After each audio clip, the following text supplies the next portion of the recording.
Hello everyone, good morning. কেমন আছো? আশা সকলে খুব ভালো আছো, আমিও খুব ভালো আছি। Welcome to my another blog. তো অনেক দিন পর আমি একটা ব্লগ শ্যুট করলাম। বেসিক্যালি শ্যুট করা হয় না, মানে তো যাই হোক, আজকে আমরা যাচ্ছি কলকাতায়, সেটারই কিছু ব্লগ তোমাদের সাথে শেয়ার করব। আর চলো, যাই হোক, আমি স্নান করে এসে রেডি হয়ে গেছি, জামাটা পরে নিয়েছি। চলো কিছু মেকআপ করে নিয়ে তারপর তোমাদের সাথে রাস্তায় গিয়ে দেখা হচ্ছে। চলো রেডি হয়ে আসা যাক। তো যাই হোক, আমি রেডি হয়ে এসেছি। আমি একদমই সিম্পল মেকআপ করেছি, কারণ প্রচণ্ড গরম। এই গরমের মধ্যে মেকআপ করাটাই পুরো ফালতু। এই রাস্তার মধ্যে গলে গলে পড়ার থেকে নর্মাল লুকে বেরোনো অনেক ভালো, আমার পার্সোনাল এটা মনে হয়। তো যাই হোক, আমরা 10টা 23-এ রানাঘাট লোকালটা ধরেছিলাম। তো বসার জায়গা পাইনি আমরা, কাঁচরাপাড়ায় ছাড়ার পরে আমরা বসার জায়গা পেয়েছি। তো জানলার পাশেই পেয়েছি। তো যাই হোক, চলো দেখতে থাকো। তখন এটা নিয়ে হাসাহাসি হচ্ছিলো যে যাক, আমরা পাশাপাশি বসার জায়গা পেয়েছি। তো সেটাই বলে হচ্ছিল, তাও সেটা আবার জানলার পাশে। তো এইটাই, আর কিছুই না। তো তারপরে মানে আমাদের যেই জায়গাটা পেয়েছিলাম সেটা হচ্ছে আবার জানলার পাশে হলেও কি আবার খোলাবো। তো তারপরে আমরা দমদমে নেমে গেছি, আর আমরা আজকে যাবো মেট্রো করে। তো যাই হোক, দমদমের এবার আমরা মেট্রোর টিকিট কাটতে যাচ্ছি। আর মেট্রোতে ফার্স্ট টাইম ওর সাথে, আমি এর আগেও মেট্রোতে উঠিনি না। আর আর স্প্ল্যানেড ধর্মতলা মানে মেয়েদের জন্য একটা, মানে খুব একটা সফট কর্নার বলতেই পারো। তো সেটার জন্য যাচ্ছে। আমি এর জন্য খুব খুব এক্সাইটেড ছিলাম যে না গিয়ে কিছু কিনবো। তো তারপরে কী হলো সেটা তোমার সাথে পরে শেয়ার করছি। তো দেখতে থাকো। প্রায় আমরা মেট্রো চলে এসেছি, মেট্রোতে উঠেও পড়েছি। তো আমরা গিয়ে নামবো স্প্ল্যানেডে।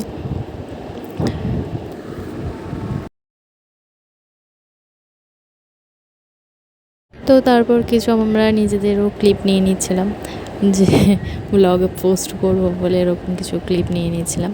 তো তারপরে অ্যাট লাস্ট চলে এসছে আমাদের যেখানে নাম নেমেছে স্প্ল্যানেড।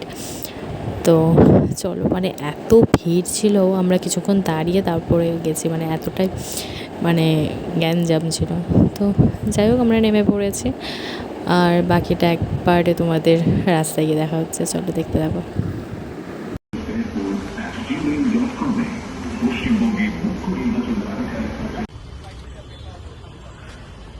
তো এই দেখো, বলতে বলতে আমরা চলে এসেছি। আর আজকে এত গরম, আর আমরা ওখানে গিয়ে পৌঁছেছি প্রায় 12:30 বলতে পারো, 12টা 12:30 ওরকম। আর মানে বিভৎস গরম। তো তারপরে কিছু কাজ ছিল, সেই বাজগুলো মিটিয়ে তারপরে আমরা কিছু লস্যি বা ফুটির খেয়ে নিয়েছিলাম। আমি ম্যাঙ্গো নিয়েছিল, আমি নিয়ে নিয়েছিলাম মৌসুমির রস। তো যাই হোক, এখান থেকে কিছু খেয়ে তারপর আমরা বেরিয়ে পড়লাম মার্কেটের উদ্দেশ্যে। তো চলো দেখতে থাকো। আরেকটা জিনিস এখানে গিয়ে আমার এক্সপিরিয়েন্স হয়েছে, যেমন এতদিন আমাকে সবাই দিদি বোন এগুলো বলে ডাকতো, বাট আজ যখন এই মার্কেটের মাঝখান দিয়ে যাচ্ছি আর সবাই ডাকছে ও দি। তো মানে আমার থেকে বেশ বয়স্ক লোকেরা, বাবার মতন বয়সী লোকেরা সবাই বৌদি বলে ডাকছে। এই জায়গাটা বেসিক্যালি আমার এত হাসি পাচ্ছিলো, তোমরা মানে বুঝতেই পারছো যে আমি কিছু বলছি, যে এতদিন সবাই দিদি বোন এইসব বলতো, জাস্ট বিয়ের পরে সব বৌদি। আর সেটা যদি মানে ইয়াং জেনারেশন হয় তো ঠিক আছে, বাট আমার বাবার মতন বয়সী লোকেরা সব হচ্ছে বৌদি। একটু মানে আনকমফোর্টেবলি ফিল করছিলাম। তো যাই হোক, চলে এসেছি আমরা ক্যামেরার শোরুমের দিকে। তো এখানে কিছু কেনাকাটি ছিল আমাদের, তো সেটা কিনতে এসেছিলাম। আর এটা নাকি ট্রাম ডিপো বা এরকম সামথিং কিছু একটা বলে দিলাম, এখন বলেও গেছি। বাট আমার ভাগ্য এতটাই খারাপ, আমি একটাও ট্রাম দেখতে পাইনি। বাট হ্যাঁ, ওই রাস্তা দিয়ে হেঁটে এসেছি, এইটুকুই। তো আরেকটা জায়গায় আমার মানে অনেক দিন ধরে বলছিলাম যে ডেকাস লেনে যাবো, অরুণবাবুর দোকান, এইগুলোতে ভিজিট করব। তো যাই হোক, আমার কথা রেখে করে নিয়ে গেছে, এটাই অনেক। তো চলো দেখো তোমরা দেখে অরুণদার ভাতের হোটেল। এটা হচ্ছে অরুণদার ভাতের হোটেল।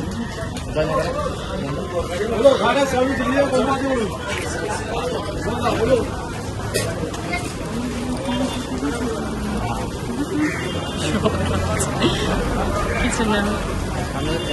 চিত্তবাবুর দোকান হচ্ছে কি বাড়ি চিত্তবাবুর দোকান।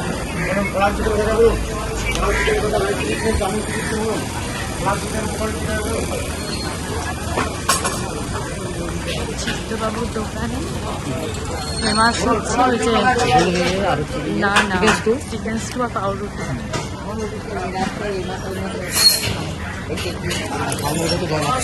কোনটা জল না? ও আচ্ছা, এইটা।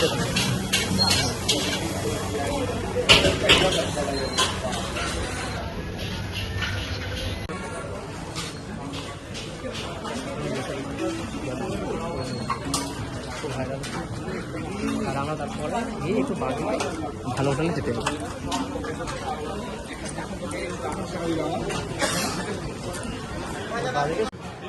তো যাই হোক, তারপরে আমরা সুরুচিতে চলে এসেছিলাম, কারণ মানে এখান থেকে ও খায় বেসিক্যালি, আর ওখান থেকে খাওয়াবে ওর ইচ্ছা। যাই হোক, তো ফার্স্টে আমরা চাউমিন নিয়ে নিয়েছিলাম, তারপরে পোলাও আর বাটার পনির নিয়েছিলাম, বেশ দুটোই খুব সুন্দর।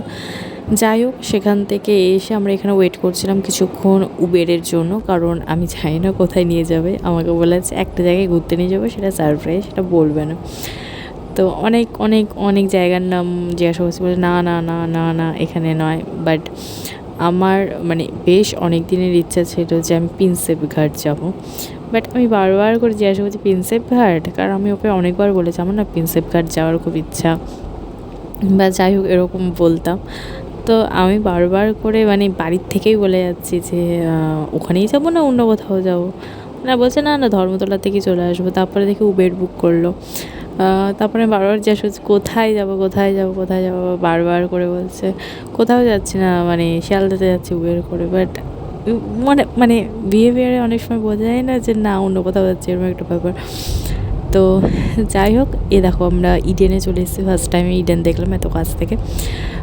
তো এতদিন টিভিতেই দেখেছি ইডেন গার্ডেন, তো সেটা মানে কাছ থেকে দেখলে বেশ ভালো লাগলো।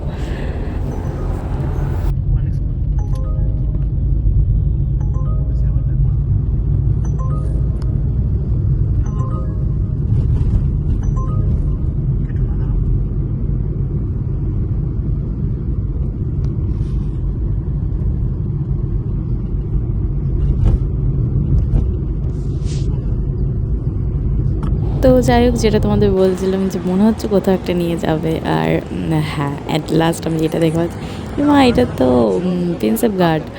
বলছে হ্যাঁ তুমি অনেক দিন ধরেই বলছো, মানে আমি আজ তোমাকে কখনো নিয়ে আসতে পারিনি।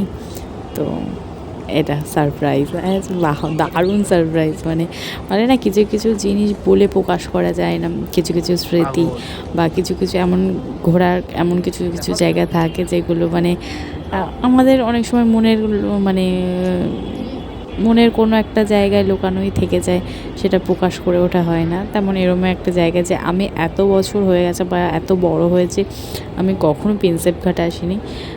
তো সেখানে ফার্স্ট টাইম বেশ বেশ বেশ ভালো লেগেছে। আর মানে আমি এরকম না যে আমি সমস্ত জায়গায় ঘুরেছি বা এরকম না, খুব হাতে গোনা কয়েকটা জায়গা হবে যেগুলো বাবা মার সাথে গেছি। তো ফার্স্ট টাইম প্রিন্সেপ ঘাট ওর সাথে ভালো লেগেছে, অফকোর্স ভালো লেগেছে। বাট গরমটা বা রোদটা যদি একটু কম হতো মানে আমি প্রচণ্ড পরিমাণে এনজয় করতে পারতাম। তো সেটা হয়নি, কারণ আমরা ওইখানে পৌঁছেছি প্রায় 2-3টের সময়। মানে মারাত্মক গরম, যা মানে যাকে বলে মানে এত গরম, মানে একটু মানে হাওয়ার জন্য মানে মানে কী বলবো আর। তো যাই হোক, আমরা কিছুক্ষণ ওখানে ছিলাম আর কিছুক্ষণ গঙ্গার পাড়েও বসেছিলাম। আর মানে বিয়ের এরকম আছে না, বিয়ের 1 বছর না হলে মানে গঙ্গায় নামা যায় না। তো ওই পাড়তি ঘোরা। আর সচরাচর গঙ্গাটা আমার কাছে খুব খুব পছন্দের একটা জায়গা। যারা আমার ফেসবুকে আছো তারা জানো যে আমি গঙ্গায় যেতে খুব ভালোবাসি।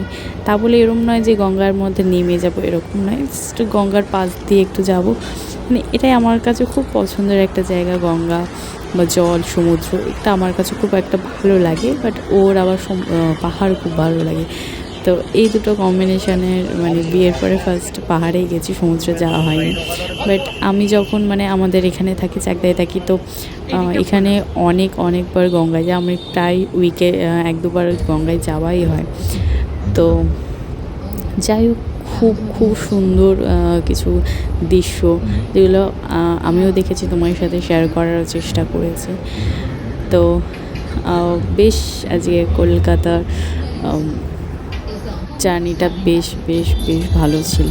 আর আমি অনেক ভিডিওতে দেখতে এরকম প্রিন্সেপ ঘাটের ট্রেন আসছে ভিডিও, মানে সেটা খুব ভালো লাগলো। আর আমি যেটা চাক্ষুষ দেখতে পেলাম যে প্রিন্সেপ ঘাটের ট্রেন ঢুকছে, নৌকা বা এরকম সামথিং অনেক কিছু, যেগুলো তোমার সাথে আমি শেয়ার করার চেষ্টা করেছি। আমি জানি না কতটা শেয়ার করে উঠতে পেরেছি, বাট হ্যাঁ, মানে আমি চেষ্টা করেছি। হাওড়া ব্রিজ, মানে এইসব দৃশ্য মানে চোখে দেখার ফোনের থেকে অনেকটা ডিফারেন্স।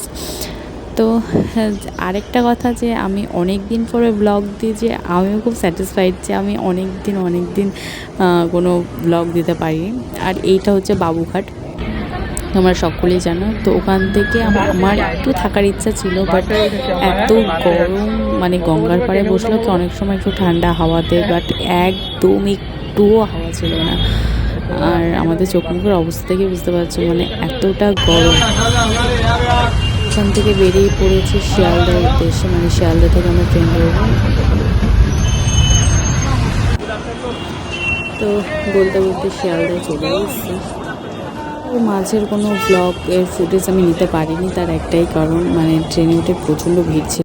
শিয়ালদা স্টেশনে আসার পরে কোনো ক্লিপ নিতে পারিনি, কারণ ট্রেনে এতটা ভিড় ছিল। আর তখন 5টা 5:30টার সময় অফিস টাইম, মানে ভিড় মানে প্রচণ্ড পরিমাণে ভিড়, তো সেরকম কোনো ক্লিপ নিতে পারিনি। তো একবারে বাড়ি চলে এসেছি, ফ্রেশ হয়ে নিয়েছি, হয়ে তোমাদের সাথে যে ব্লগটা শেষ করবো। আমি জানি না কতটা কী শেয়ার করতে পেরেছি বা কিছু কি পারিনি, আমি জানি না, বাট চেষ্টা করেছি। আশা করি তোমাদের খুব ভালো লাগবে। তো আজকের ব্লগ এইটুকুই, আবার দেখার জন্য ততক্ষণ তোমরা সুস্থ থেকো।